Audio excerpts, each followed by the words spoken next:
চলে যেতে হচ্ছে কি জন্য? তৃণমূলের গুন্ডারা ধাক্কা দিতে শুরু করেছে, লাঠি আঘাত করেছে। আমরা বন্ধ মিছিল করছি, তৃণমূলের পুলিশ সাথে নিয়ে, গুন্ডার সাথে নিয়ে ধাক্কাধাক্কি, মহিলাদের ধাক্কাধাক্কি করেছে, আমাকে লাঠিচার্জ করেছে। বিজেপি কর্মী, তৃণমূলের কর্মী সমর্থকরা, তৃণমূলের কর্মী সমর্থকরা অভিযোগ করছে জোর করে বন্ধ করার চেষ্টা করছে বিজেপি। মানুষ শুধু বন্ধ করছে, আমরা মিছিল করছি।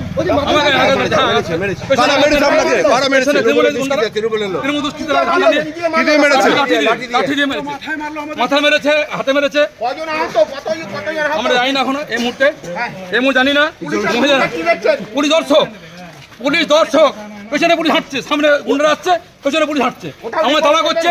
মহিলারা আক্রান্ত হয়েছে, আমাকে লাঠিচার্জ করা হয়েছে, মাথায় মেরেছে, হাতে মেরেছে, কিন্তু জানি না এখন কি অবস্থা আছে। আমার থানায় যাচ্ছে এখন।